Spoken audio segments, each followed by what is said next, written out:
semuanya. Gak kerasa kita hari ini sudah di hari ketiga Nusantik, luar biasa.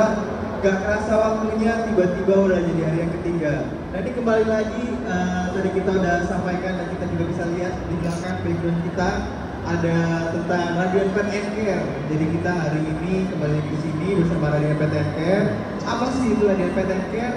Radiant Pet and Care adalah salah satu klinik di khususnya di Jabodetabek, Jawa Timur dan Palembang. Jadi untuk saat ini kita ada 16 cabang tersebar di 3 wilayah.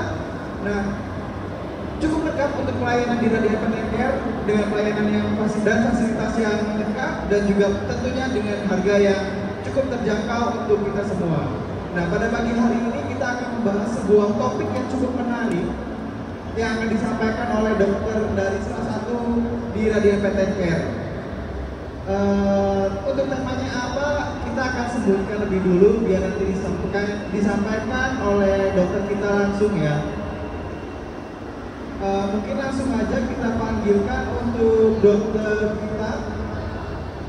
Dokter G dipersilakan untuk masuk ke panggung.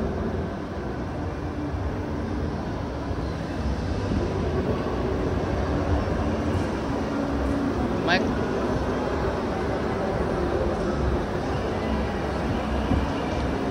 Silakan duduk, dok. Selamat pagi Dokter G, apa kabar ini dok? Pagi-pagi kita udah duduk di sini untuk memberikan materi atau edukasi sama teman-teman semua yang ada di Nusantik sampai di 2025 ini dok.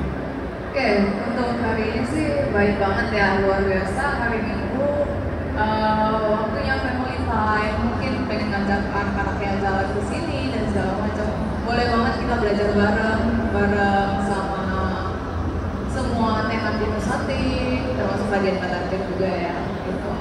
Nah, hari ini saya di sini bakal bahas tentang ular spesialnya, tapi pembahasan kita nggak terlalu luas sih ya, karena waktu yang terbatas juga. Dan kita spesialnya bakal bahas anoreksia, kemudian penyakit seputar traktus pernapasannya dia. Gitu. Mungkin sebelum masuk ke materi kita di dok pada pagi hari ini, alangkah baiknya perkenalan dulu nih sama teman kecilnya, iya si geli-geli lucu ya dok ya. Nah, Siapa nih panggilannya dok? ini namanya Dolar. Dolar, ya. Dolar ini mama papanya kayak gini juga. Nah, dia memang hatchery kita terusin mungkin ya udah 2,5 tahun yang lalu. Itu sih kalau Dolar sih habis shading ya, cuma belum selesai, belum finishing sempurna lah dia, masih ada bercak-bercak kuningnya dia. Shading ini ganti kulit ya? Iya, nah shading itu ganti kulit, jadi secara berkala ular itu pasti akan ganti kulit. Gitu. Betina atau jantan nih dok? Kenapa harus kasih nama Dolar? Kira-kira kenapa?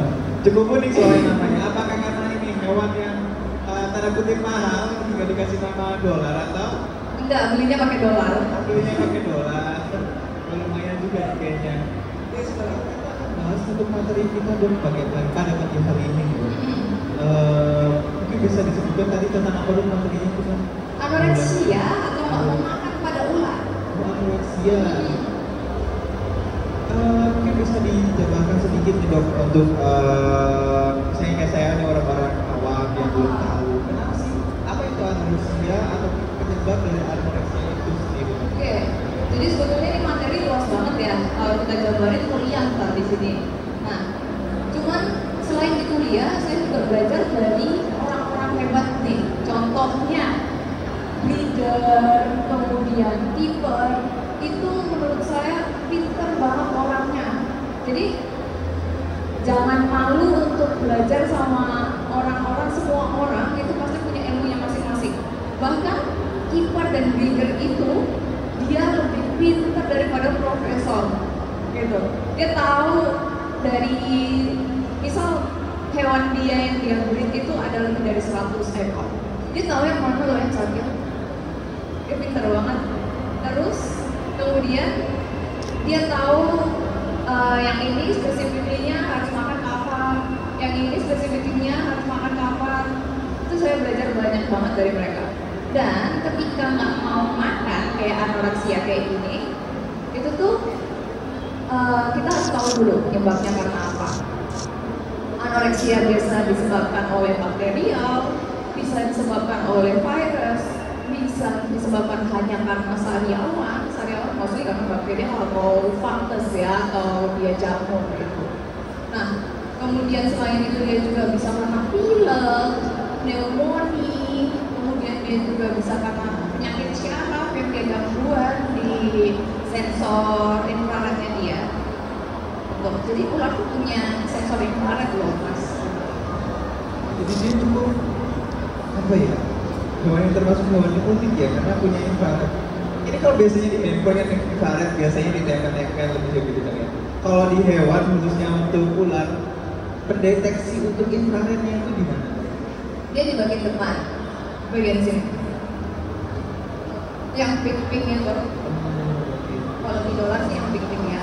Tapi cuman kan warna ular beda-beda ya. Nggak semua sama. Kemudian kita tahu dia nggak mau makannya itu juga nggak semua sama. Terlebih kalau hanya lihat dari matanya kan nggak semua sama juga, warnanya bervariasi banget gitu. Jadi kalau misal kita punya ular terus nggak mau makan, treatment paling utama yang bisa dilakukan di rumah sebelum ke dokter hewan ya bisa aja dikasih air hangat dulu. Contoh, bisa dikasih air hangat di bak gitu, terus dia direndam atau betting sebentar itu bisa. Atau ada cara kedua, kita siapin air hangat di bak, masukin kandangnya dia, terserah dia mau basking atau enggak. Yang penting kan uap itu nanti akan berputar bersirkulasi di situ. Terus kalau misal punya termometer dan hygrometer itu akan lebih membantu. Gitu. Berarti kita kayak bisa ngecek suhu sendiri gitu di rumah atau? Yes, betul. Jadi dia punya ukuran untuk kelembapan atau humidity sendiri, dia punya untuk ukuran buat install temperatur sendiri.